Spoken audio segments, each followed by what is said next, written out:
하나님의 말씀을 보겠습니다. 출애굽기 33장 말씀을 보겠습니다. 출애굽기 33장 1절에서 6절 말씀까지 보도록 하겠습니다. 그 말씀을 이 앞에 보시면서 함께 한 목소리로 여호와께서 모세에게 이르시되 너는 내가 애굽 땅에서 인도하여 낸 백성과 함께 여기서 떠나서 내가 아브라함과 이삭과 야곱에게 맹세하기를 내 자손에게 주마한 그 땅으로 올라가라.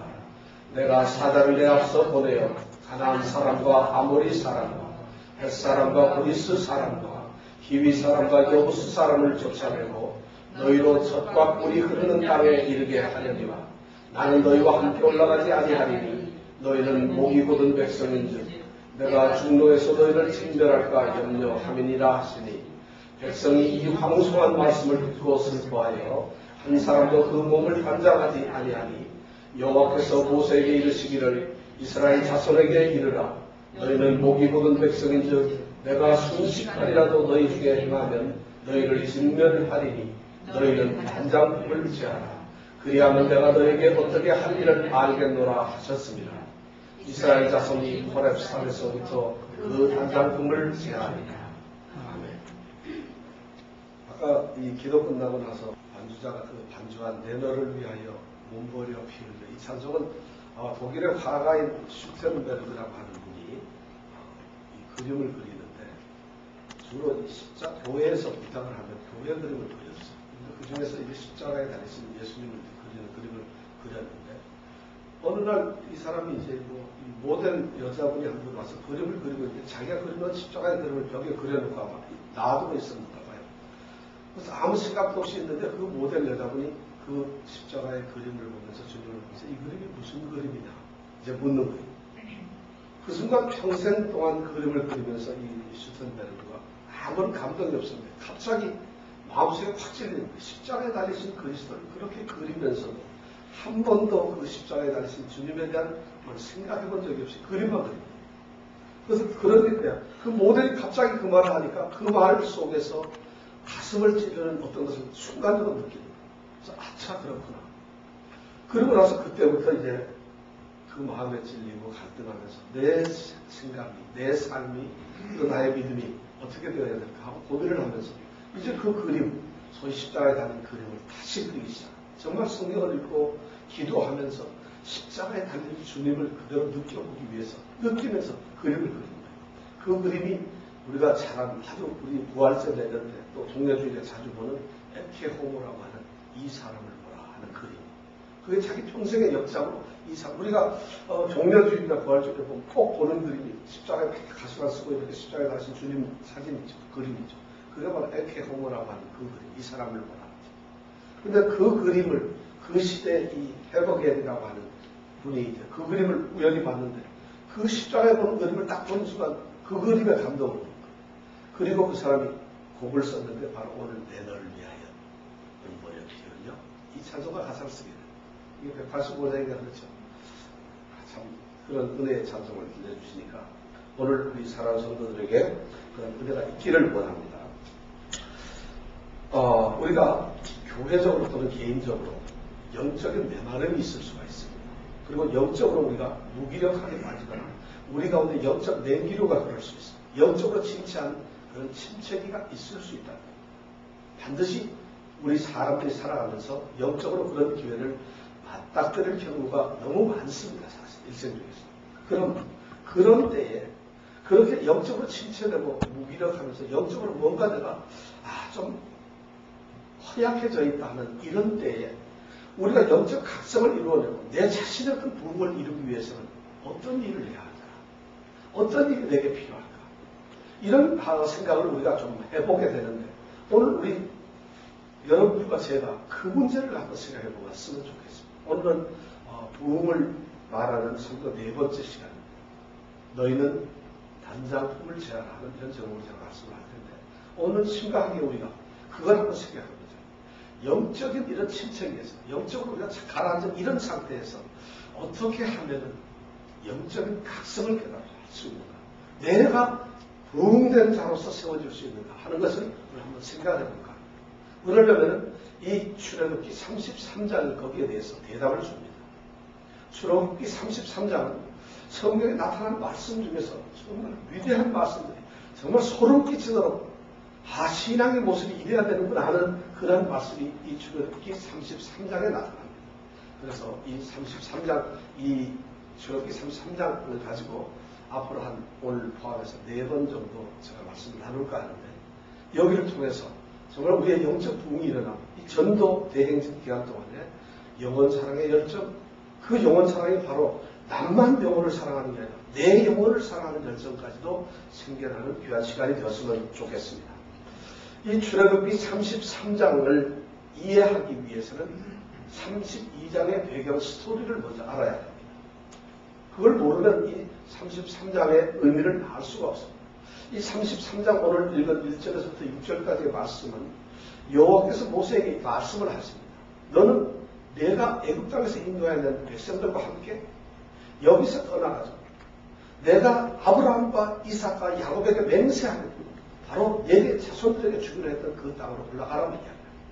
그러면서 하나님께서는 내가 내 사자를 내 앞서 미리 보내어가지고 그 가나안 땅에 있는 가나안 사람들, 아모리 사람들, 헷 사람, 브리스 사람, 히위 사람, 여부수 사람을 다 쫓아내겠다. 그리고 너희를 젖과 꿀이 흐르는 그 땅으로 도착하게 하겠다는 약속을 하신다.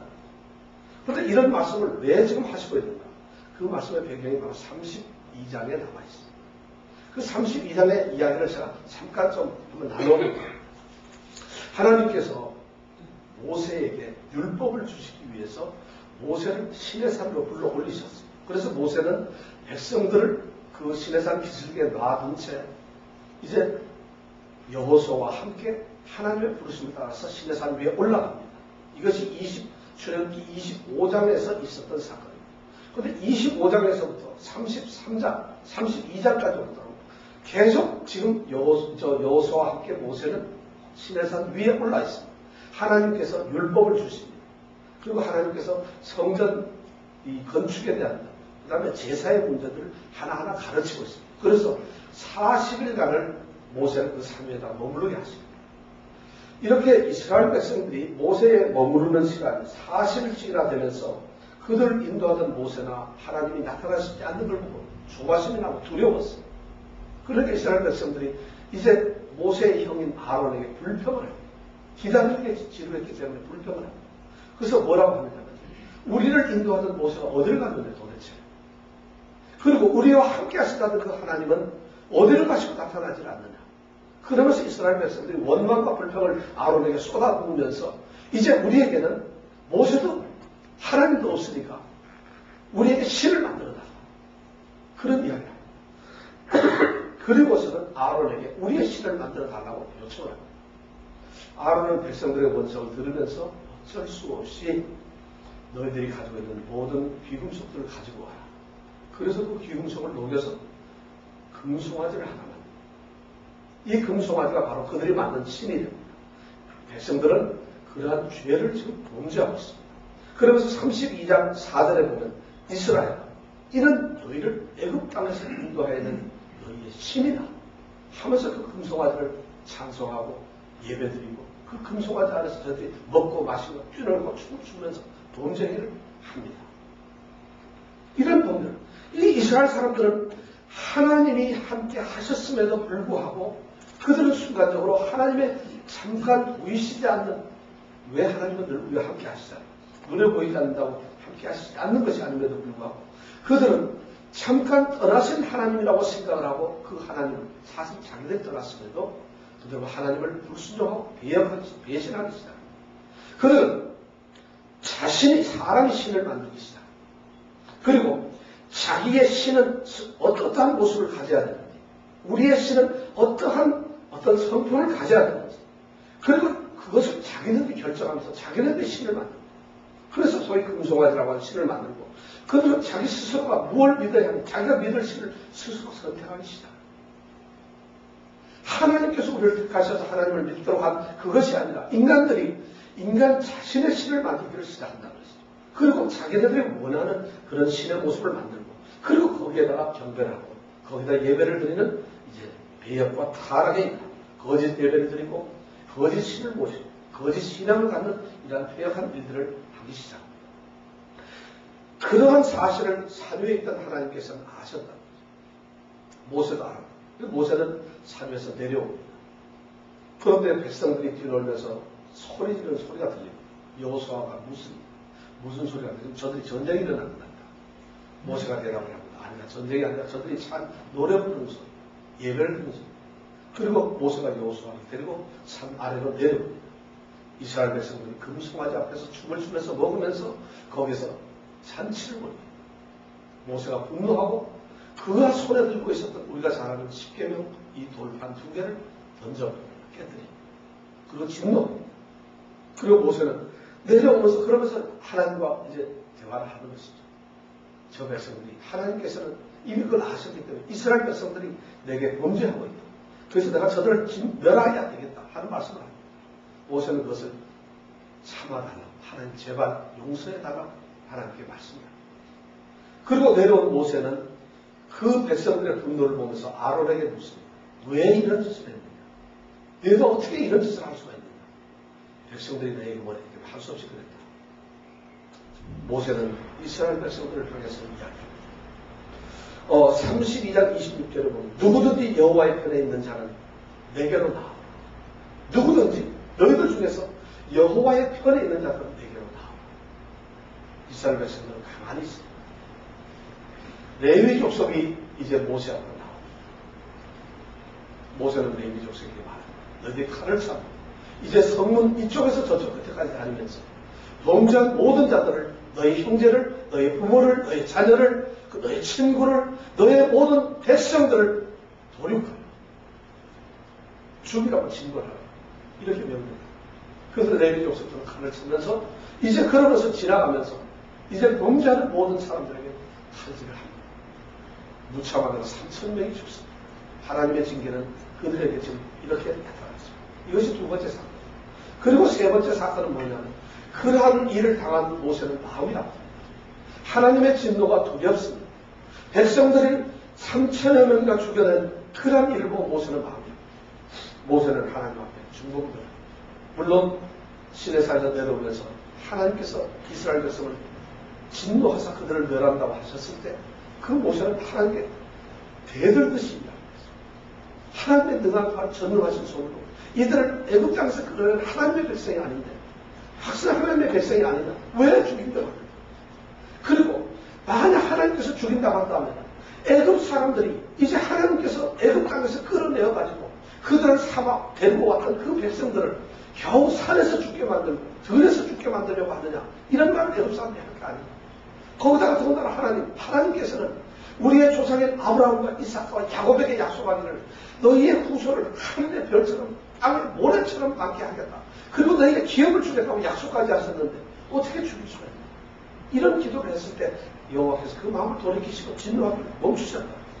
그럼에도 불구하고 모세는 이 분노를 참을 수가 없어서 3,000년 돌고 하나님께 범죄한다고 그리고는 다시 모세는 하나님 앞에 무릎을 꿇고 기도합니다. 이것이 32장 31절 32절 하나님 슬픕니다. 이 백성들이 자기를 위해서 금식을 만드는 큰 죄를 범했습니다. 이런 죄를 범했습니다. 이제 하나님께서 만약 가능하시다면 이들의 죄를 사하여 주십시오. 이들의 죄를 정말 사하여 주십시오. 만약 그렇게 하실 수가 없다면 주님이 기록하신 주님의 책에서 내 이름을 제하여 주십시오. 이런 간절한 기도를 모세가 드립니다. 그리고 모세는 하나님 앞에 기도를 마칩니다. 그러고 난 후에 하나님께서는 모세의 그 기도를 들으시고 반응을 하시는 것이 바로 오늘 33장 1절에 나와 있는 그리고 33장의 말씀이 바로 하나님께서는 그러한 이스라엘 백성들의 범죄 행위와 그들에게 내리셨던 징벌 행위와 그리고 모세의 간절한 중보 기도를 들으신 하나님께서 이스라엘 백성들과 모세를 향해서 어떠한 응답을 하셨는가 하는 것이 바로 33장에 나오는 말씀입니다. 이 말씀은 어떤 말씀입니까? 여호와께서 모세에게 이르시되 너는 내가 애굽 땅에서 인도해야 하는 백성과 함께 여기서 떠나서 내가 아브라함과 이삭과 야곱에게 맹세하기를 내 자손에게 주마 한 그 땅으로 올라가. 하나님께서 약속이 있어요. 올라가라는 거죠. 그러면서 다시 말씀하시는 거예요. 내가 내 사자를 내 앞서 보내겠다. 그래서 가나안 땅에 있는 여기는 6족속이 나왔네요. 7족속이.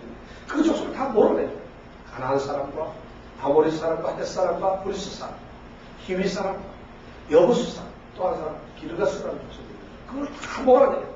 그리고 너희로 하여금 젖과 꿀이 흐르는 그 땅에 이르게 하겠다.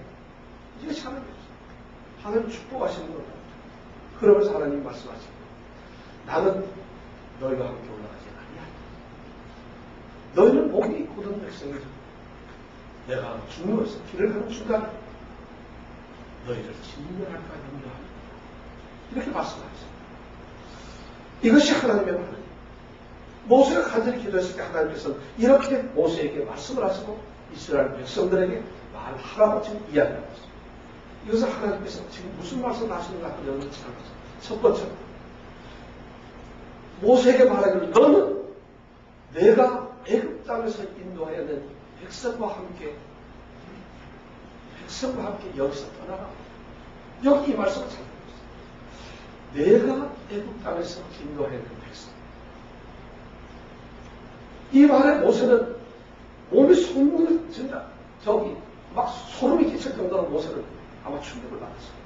왜냐하면 하나님께서는 출애굽기 20장 2절에 보면 나는 너희를 애굽 땅에서 종됐던 너희를 애굽 땅에서 이끌어내었던 여호와 하나님이라고 해요. 하나님께서 이 이스라엘 백성들을 애굽 땅에서 끌어내시고 오늘까지 인도하셨다. 그 인도하심의 주체가 하나님이신데 그 하나님께서 놀랍게도 지금은 말씀을 하시기를 너는 내가 애굽 땅에서 인도해야 될 백성을 데리고 함께 여기서 떠나라. 모세가 그 말을 들었을 때 어땠을까? 여러분들 하나님께서 늘같이 알면서 이것은 내가 하는 것이고 너는 나의 백성이고 나는 너희와 함께 있을 것이고 내가 너희를 인도해야 될 것이고 내가 너희를 어디로 데려갈 것이고 내가 너희를 지키시고 내가 너희 반석에서 물을 나게 하시고 만나와 매출하기와 모든 것을 다 주시고 구름기둥 불기둥으로 너희를 지켰던 이 하나님께서 자기 당신께서 하나님이 함께 하시며 이끌어왔던 이 백성에게 지금 하나님이 말씀하시기를 나는 내가 애굽 땅에서 이끌어낸 이 사람들을 데리고 내가 올라가라. 하나님의 불편하심을 드러내고 있습니다. 하나님께서 과거의 이스라엘 백성들과 함께 하셨던 그것을 지금 포기하신다는 거죠. 그걸 부인하시고 나는 너희들과 함께 한 적이 없다. 바로 모세 내가 다 끌고 나왔던 것이고 너희들끼리 놀았던 것이다. 나는 아무것도 아니라는 말씀을 하나님께서 그 불편한 마음을 지금 이스라엘 백성들에게 토로하고 계십니다. 이 말을 들었을 때 이들이 어떤 감정을 가지고 있었을까? 그러면서 하나님께서 그러한 불편함에도 불구하고 그들을 가나안 땅에 데리고 갈 것이며 거기에서 가나안 족속들을 다 몰아낼 것이며 그리고 그 안에서 젖과 꿀이 흐르는 행복을 줄 것이라고 약속을 하고 계십니다. 그러면서 천사가 이거 보내시겠다고 약속을 하십니다. 이것이 하나님의 두 번째 반응입니다. 하나님의 약속은 한 번 우리에게 약속하셨으면 변치 않으신 하나님. 그러면서 하나님께서 그 다음 세 번째 말씀입니다. 나는 너희와 함께 올라가지 아니하리라. 너희는 목이 곧은 백성인즉 내가 중노에서 너희를 진멸할까 하리라. 하나님께서 다시 말씀하시기를 내가 너희들하고 같이 가지 않겠다는 것입니다. 내가 너희들하고 같이 않겠다. 이런 하나님의 선언이 지금 있다는 거예요. 이 하나님의 선언은 뭐냐면 과거의 사실을 부인하셨던 하나님께서 약속을 끝까지 이행하시겠다고 확인하신 그 하나님께서 그러나 이제는 앞으로 너희의 미래와 너희의 앞으로 장차 너희들의 삶과는 나는 관계하지 않겠다. 나는 너희의 가운데 있지도 않을 것이고 너희하고 함께하지도 않을 것이고 너희를 내가 앞으로 돌보지도 않을 것이고 나는 너희 하나님이 되지 않을 것이다. 나는 너희와 함께 어디든지 가지 않은 그 하나님은 이제 너희를 떠나겠다는 것이다. 너희를 내버려 두겠다는 것이다. 그들이 원했던 대로 그들이 찾는 신을 쫓아가든지 그들이 좋아하는 행복을 쫓아가든지 그들이 원했던 곳으로 가든지 이 하나님께서는 나는 너희와 함께 가지 아니하리라고 얘기합니다. 이스라엘 백성들이 이 말씀을 들었을 때 어떤 충격이 있었을까 하고 생각을 해보십시오. 이거 쉬운 말이 아닙니다. 이 말씀을 잘못 읽으면 하나님께서 무슨 엄청난 축복을 주시는 것 같지만 이렇게 무서운 말씀이 이 안에 들어있습니다. 이스라엘 백성들은 그럼 이런 하나님의 이런 응답의 말씀에서 모세와 이스라엘 백성들은 어떤 것을 느꼈습니까? 어떤 행동과 어떤 반응을 했을까요? 그 말씀이 바로 33장 4절에서 6절까지 말씀입니다.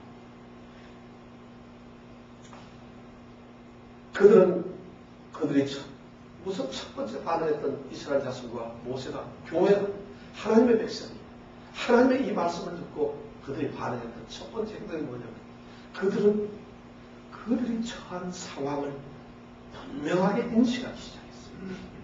그들이 지금 어디에 있는가, 그들의 위치가 지금 무엇인가, 그들의 현재 삶의 좌표가 그들이 하나님과 나와의 관계에서 어디에 지금 자기네들이 세워져 있는가를, 그들은 그 상황을 보기 시작했다는 말이에요. 그들의 범죄를 통해서 하나님의 진노하심이 있었고, 그럼에도 불구하고 하나님께서 지금 약속을 하시면서 하나님이 하시는 이 선언 속에서 우리가 지금 어디에 서 있는가, 내 위치가 지금 어디에 있는가, 하나님은 우리를 지금 어디에 세워놓고 있는가 하는 상황을 인식하기 시작합니다. 이 상황의 인식은 우리 자신의 부흥을 가져옵니다. 상황의 인식이 제대로 되지 않으면, 내가 어느 위치에 있는지 알지 못하면 아무것도 할 수 없어요. 내가 어제 살고 오늘 살고 내일도 살 것이니까, 태양은 아침에 똑같이 떠오르는 것이니까 매일 똑같이 있는 것이 아닙니다. 우리의 인생이 마찬가지입니다. 내가 지금 현재 어디에 서 있으며 나의 인생의 긴 80, 100살의 나의 인생 중에서 내 위치가 지금 어디에 있는 것입니까? 나는 여기에서 살면서 오늘 2009년 9월 6일 오늘 이 아침에 나의 삶의 자리는 어디에 서 있는가? 상황 인식을 한다는 것이 중요하다는 것입니다. 바로 이스라엘과 이 모세는 지금 하나님 말씀 앞에서 자신들의 위치를, 자신들의 상황을, 처지를, 환경을 그들은 분명하게 인식하기 시작합니다. 오늘 교회의 모습은 똑같습니다. 오늘 우리들의 모습은 어떻습니까? 우리의 신앙의 모습이나 우리 오늘날 교회들의 어떤 모습이 어떤가 한번 생각해 보시기 바랍니다. 하나님의 이 말씀 앞에서 나를 진단해 보시며 나를 체크해 보시기를 바랍니다. 오늘날 교회나 성도들은 교회의 평안함과 안일함 때문에 아무런 것을 느끼지 못합니다. 아니라 하나님이 주시는 기쁨과 평강 때문에, 하나님이 우리 가운데서 내려주시는 그런 것 때문에, 나는 하나님을 믿습니다. 나는 신앙을 가지고 있습니다. 나는 교회를 다닙니다. 나는 기도를 합니다. 나는 성경을 읽습니다. 나는 교회에서 봉사를 합니다.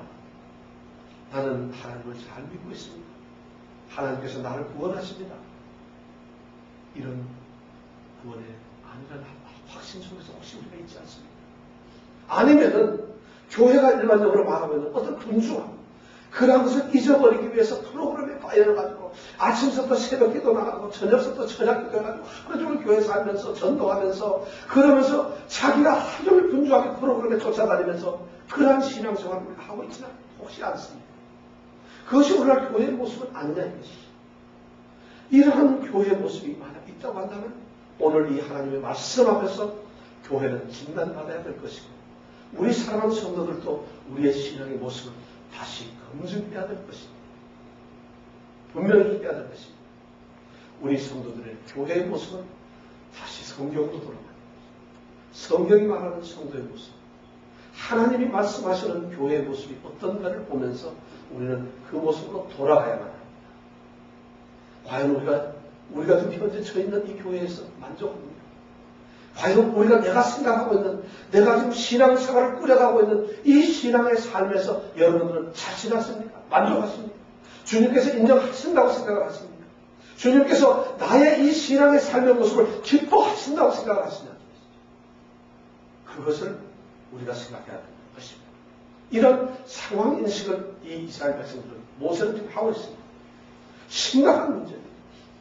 바로 마틴 루터가 종교개혁을 할 때 그런 것을 느꼈습니다. 개혁이란 부흥을 이뤘던 사람들은 그 현재 그 자신이 서 있던 그 현실의 상황에 대해서 심각한 고민을 하며 그 상황을 역사의 눈으로, 믿음의 눈으로, 뜨거운 성령의 마음으로 그것을 보기 시작합니다. 로마 교회가 면죄부를 팝니다. 죄를 돈을 내고 죄를 살 수가 있다는 이런 엄청난 지식을 가지고 있습니다. 그리고 교황은 하나님의 성경 말씀보다도 더 높은 자리에서 성경을 자기 판단대로 했습니다. 그리고 교회는 풍요로워서 모든 것을 가지고 로마 교회는 이제 말 그대로 태평 세월을 구가하면서 그냥 기쁘게 편안하게 그렇게 살아갑니다. 그러한 인식 속에서, 그러한 상황 속에서 이 젊은 수도승 루터는 괴로움을 느낍니다. 이것이 아니라는 걸 느낍니다. 이것이 결코 부흥이 아니고 하나님이 함께 하시는 기쁨이 아니라는 걸 느낍니다. 이것이 하나님께로부터 온 우리에게 영광도 아니고 행복도 아니고 평안함도 아니고 이것이 우리에게 주는 하나님의 큰 은혜가 아니라는 것을 깨닫습니다. 그는 그리고 믿음으로 돌아가. 오직 믿음, 오직 성경, 오직 하나님의 은혜로, 그리고 그는 교황을 향해서, 그 당시 교회를 향해서 그는 계획을 이루어냅니다. 부흥을 이루어내는 하나님의 사람들은 상황을 정확하게 인식하는 사람입니다. 그 다음에 그들이 했던, 이스라엘 백성들이 했던 두 번째 일은 뭐냐면 철저하게 자신을 회개하는 것입니다. 철저하게 자신들을 회개하는 것입니다. 33장 4절에서 6절까지 이 백성이 이 황송한 말씀을 듣고 슬퍼하되 온 백성이 그 몸을 단장하지 않는다. 이 말씀을 합니다. 백성이 그 황송한 말씀을 듣고 슬퍼합니다. 이 황송한 말씀이라는 것이 나쁜 말씀, 나쁜 이야기, 슬픈 이야기랍니다. 황송합니다. 백성들이 하나님의 그 말씀을 듣고 그들 마음속에 이제 찔리기 시작합니다. 백성이 이 황송한 말씀을 듣고 슬퍼하여 한 사람도 그 몸을 단장하지 않아요. 여호와께서 모세에게 이르시기를 이 백성은 목이 곧이었어. 너희는 목이 곧이었어. 그렇기 때문에 내가 순식간에 너희에게 행하면 너희를 진멸한다. 눈 깜짝할 사이 너희들과 같이만 있다고 한다면 너희를 눈 깜짝할 사이 죽일 것이다. 그러니까 너희는 단장품을 자. 너희는 단장품을 자.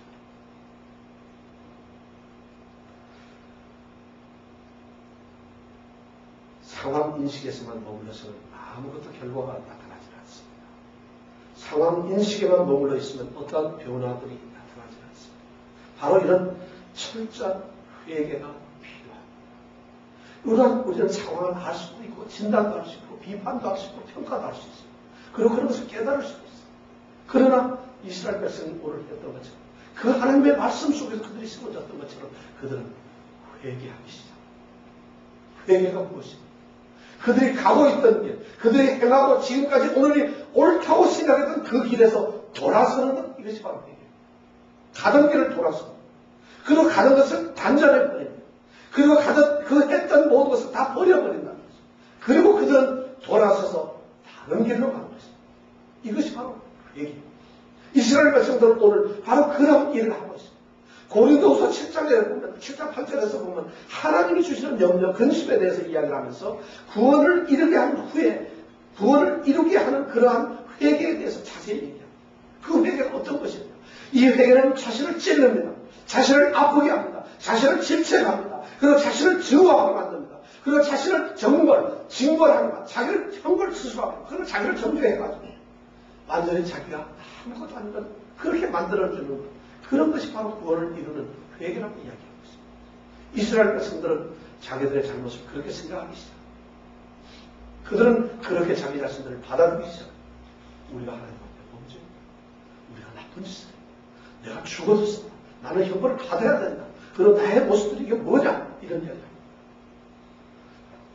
바로 이스라엘 백성들이 이러한 회개를 했다는 것입니다. 이 회개를 하면서 그들은 중대한 두 가지 인식을 하면서 회개를 했습니다. 그 회개는 어떤 인식을 했느냐? 그것을 한번 본다면 첫 번째가 그들이 인식했던 것은 그들이 저질른 죄의 심각성을 그들은 인식하면서 그 죄의 심각성, 죄가 얼마나 사악하고 악하다는 것을 알면서 그들은 그것을 회개하기 시작했습니다. 그들은 그들이 저지른 죄질을 깨닫기 시작합니다. 하나님이 기뻐하시지 않고 하나님을 불평하는 것이 아닙니다.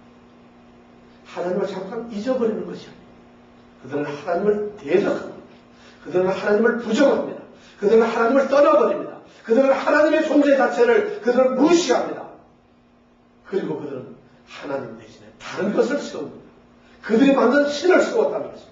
그들은 전혀 다른 하나님을 추구하고 갈망하는 것이 아니라 그들의 자신의 욕망과 자신의 사상과 자신들의 탐락과 모든 것을 세워서 그들의 신으로 만들기 시작했다는 것입니다. 그들이 얼마나 나쁜 죄를 저질렀습니까? 오늘 우리가 얼마나 죄를 저지르고 있습니다. 우리의 죄가 하나님 보시기에 어떻겠다고 생각하십니까? 여러분들 한 사람 한 사람들이, 우리 모든 오늘날의 교회와 성도들이 우리가 저지르고 있는 잘못된 것들을 하나님이 보실 때 어떻게 느끼시겠느냐? 하나님의 심정으로 우리의 죄를, 우리의 죄 모습을 봐야 돼. 하나님 보시는 하나님의 죄의 죄력을 우리가 느껴야 된다는 것입니다. 우리가 어떠한 존재입니까? 너희가 어떠한 존재입니까? 애굽 땅에서 너희를 불러낸, 좋은 산에서 너희를 불러내고 가나안 땅을 약속하시면서 너희를 데리고 가는 너희가 택한 백성이 아니냐? 그런 너희가 범죄를 하느냐 하는 이 말씀에 대해서, 그러한 범죄에 대해서 너희가 하나님 그리스도 예수의 십자가의 보혈로 구속을 받고 내가 구원받았다고 찬송하며 기뻐하는 너희들이 아니냐? 그러한 너희가 범죄를 하고 있다. 그런 것을 하나님께서 지금 우리에게 말씀을 하고 있다는 것입니다.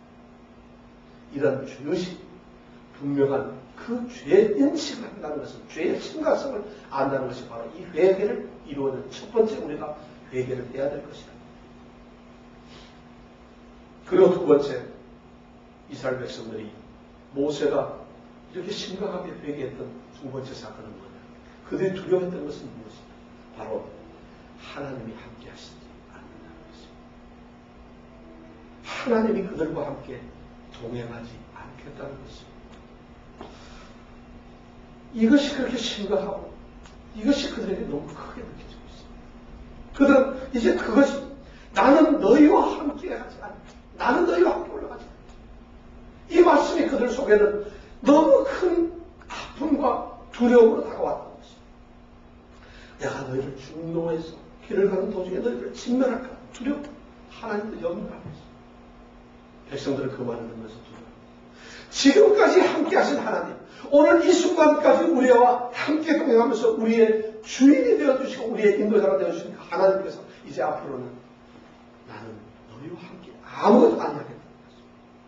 그들이 두려워하고 지금 이스라엘 백성들이 겁을 내는 것은 그들이 중노에서 하나님께서 그들을 직면하고 죽일까봐 하는 그런 위험의 두려움이 아니라 그들 가운데서 하나님께서 함께 하시지 않겠다는 것이 두려움입니다. 죽는 것이 두려운 것이 아니라 하나님이 내게 벌을 내리시거나 하나님께서 나를 징계하시거나 하나님께서 나를 돌아보시지 아니하거나 그런 것이 중요한 것이 아니라 하나님이 나와 함께 하시지 않는다는 것이 그들에게 두려움이고 그들의 염려가 되는 것입니다. 그들의 걱정이 되고 있다는 것입니다.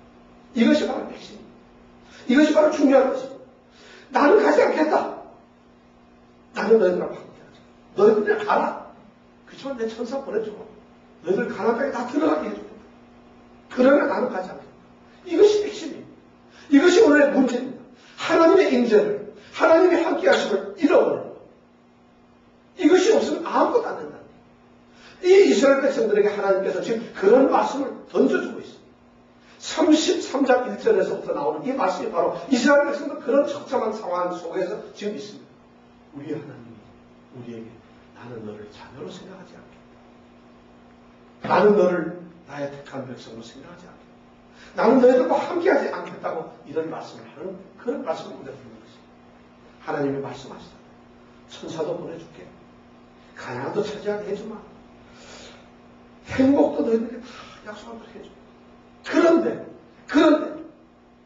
이 순간 이스라엘 백성들이 심각하게 느낍니다. 축복이 떨어지는데도 지금 심각하게 느낍니다. 하나님이 함께 하시지 않는다는 것입니다. 하나님이 함께 하시지 않는다. 만일에 하나님이 함께 하시지 않는다면 이들에게는 가나안이 무슨 소용이 있습니까? 젖과 꿀이 흐른다는 것이 무슨 소용이 있습니까? 천사가 나를 도와준다는 것이 무슨 소용이 있습니까? 가나안에 있는 7족 속이 물러쳐지고 그들이 다 멸절되고 우리가 가나안 땅을 차지한다는 것이 무슨 소용이 있느냐 이거죠. 그리고 모든 것을 우리가 소유해서 모든 것이 다 있다고 하는 그것이 우리에게 무슨 소용이 있느냐 하는 것을 지금 이스라엘 백성들은 고백하고 있는 거예요. 그래서 그들은 백성이 이 황송한 말씀을 듣고 슬퍼하기 시작합니다. 이 황송한 말씀, 온 백성은 한 사람, 그들 그 몸을 갖다 단정하지 못했어요. 오늘날 교회와 성도들, 오늘날 교회들 성도들, 하나님께서 우리와 함께 가시지 않는다 할지라도 하나님이 우리와 함께 있다는, 함께 하시지 않는다는, 함께 하신다는 그런 인식이나 확신이 없으면서 교회는 붕괴하고 있습니다. 성도들은 신앙생활을 하고 있어요. 우리는 원수를 이길 수도 있고 싸울 천사도 있습니다. 우리는 지금 현재 가나안에 있습니다. 적과 꿀이 흘러나비고 있습니다. 모든 것이 풍족합니다. 모든 것이 좋아합니다. 재정도 넉넉하고 건물도 튼튼하고 성도들도 날마다 늘어나고 성경도 열심히 하고 프로그램도 많고 물질적으로 충분하고 우리 안에 사람도 있는 것 같고 모든 것이 다 있다고 생각합니다.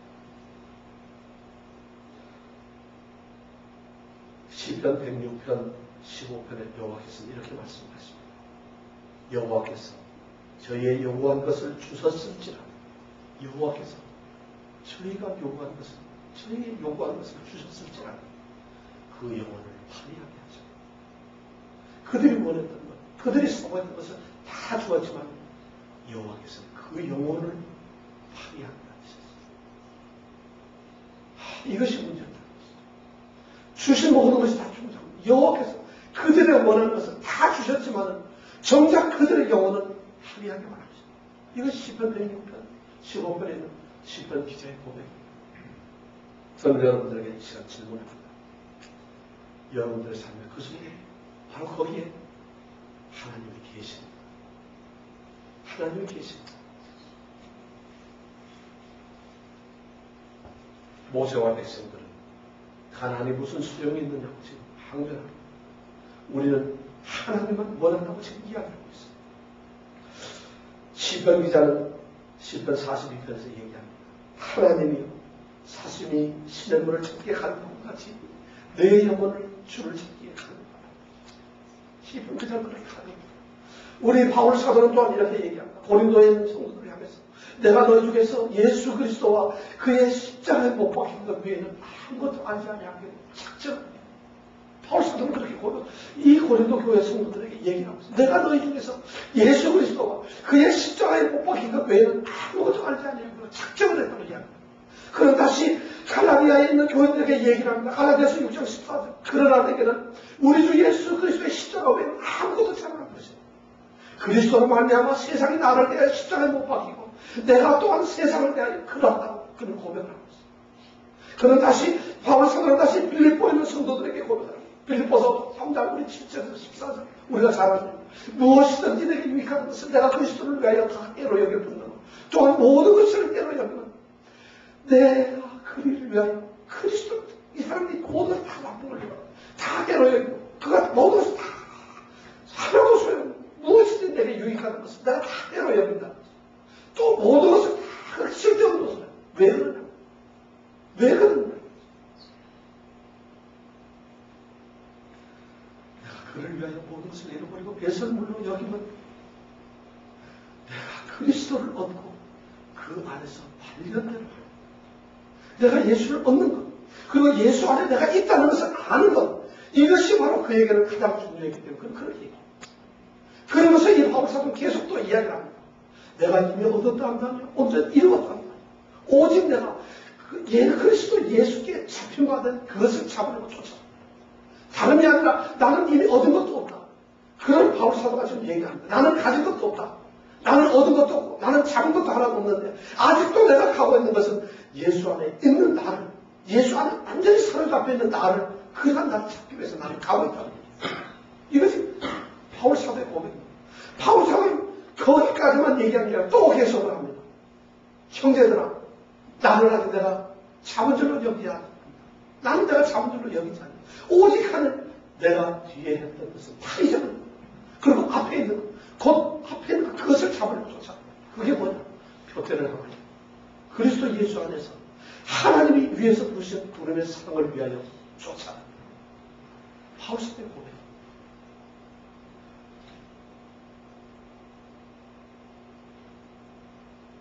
여러분들에게 다시 묻습니다.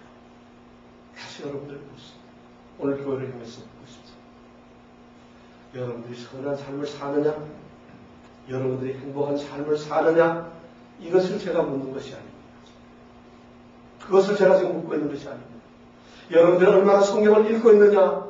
여러분들이 얼마나 기도를 하고 있느냐? 얼마나 교회에 봉사를 하고 있느냐? 여러분들이 얼마나 여러 사람을 위해서 애를 쓰고 있느냐? 하는 것을 제가 지금 이 시간 묻고 있는 것이 아닙니다. 제가 지금 여러분들에게 묻고 있는 것은 하나님을 아십니까? 여러분들의 삶 속에, 여러분들의 생활 속에, 여러분들의 인격 속에 하나님이 함께 하십니다. 여러분들은 하나님과 동행하는 그런 삶을 느끼고 있느냐? 하나님의 회개하시냐? 제가 지금 묻고 있는 것이 바로 그것이죠. 이스라엘 백성들은 철저하게 회개하기 시작합니다. 그들은 하나님의 말씀 앞에서 그들은 철저하게 회개하기 시작합니다. 백성이 이 황송한 말씀을 듣고 슬퍼 온 백성이 그 몸을 단장 자기들의 장식품을 다 버립니다. 이스라엘 백성들의 습관은 뭔지 아세요? 그들이 회개하고 뉘우칠 때는 머리를 풀어헤치고 머릿속에 죄를 뿌립니다.